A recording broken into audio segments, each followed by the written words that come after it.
It's your favorite time of the week again. Time for the only segment in boxing that gives you the facts and makes you laugh. It's Clapback Thursdays. And god damn, do I have a good one for you this week. So let's get to it. Alright, Mike Tyson versus Jake Paul was by its nature a horrible fight. Right from the start. It was just awful. Mike almost fell down during his walkout. And he was on quicksand since the first 10 seconds of the fight. Oh, and did you see that 58-year-old ass? It was wishful thinking for all those idiots who thought they were going to get Mike Tyson of the 90s come out and rip somebody's head off.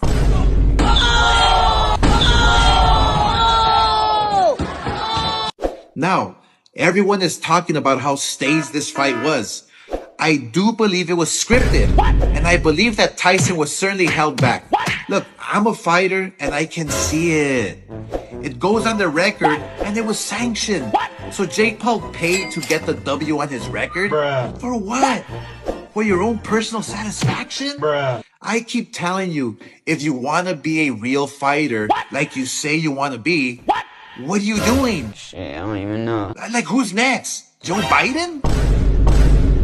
You have to fight real fighters. God, please, no! However, the fight drew 65 million households, which means roughly 200 million eyeballs were watching.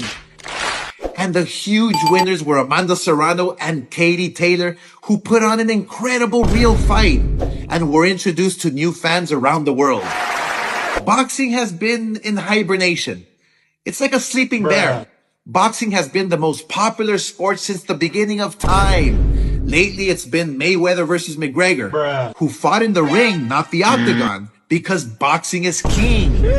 But we have to get our shit together. Fighters are not daring to be great, and we are stuck accepting mediocre fights. Come on, man. Look, being a fighter and now a promoter, knowing the ins and outs because I'm in it, I have to say it's the fighters who are killing the sport. People try to blame the promoters or the managers, the trainers. No, it's the fighters. I was one, and I can tell you that if my camp urged me to fight someone and I wanted to fight somebody else, we were going to fight who I wanted to fight. The fighters today don't think they're getting paid enough or they're scared of taking an L. For example, look, back in the day, Arturo Gatti and Mickey Ward weren't the most popular fighters and weren't getting paid the most during their time, but we respect them today because they fought their hearts out and came back for another day.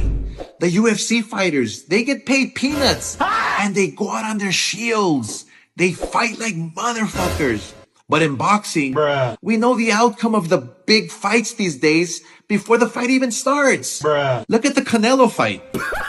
Edgar Berlanga went on a month-long victory celebration because he lasted 12 rounds. He fucking lost and acted like it was a good thing. Get some help. This is where we're at because it comes from the top. Look at the 90s. You had Brian Tyson, Chavez, myself, Trinidad. We were warriors. We fought everyone. We created sexy mega fights that everyone looked forward to watching. We were like the 90s supermodel with the beautiful legs and tight athletic bodies. We were like Kate Moss. In the 2000s, boxing had Mayweather, and it became boring and defensive for a decade, just like Paris Hilton in the early 2000s. And most recently, we have Canelo, who is the most boring but most popular boxer today. Just like Kim Kardashian, who everyone wants to be like. She has no personality, yet makes tons of money. So essentially, Canelo is the king of the fattest, sloppiest, nastiest BBL era. Everything is cyclical in life and fashion, so here's to hoping we go back to the warriors of the 90s, those tight aerobic booties. And Canelo, fuck you. Remember kids, you're never a hater when you only speak the facts.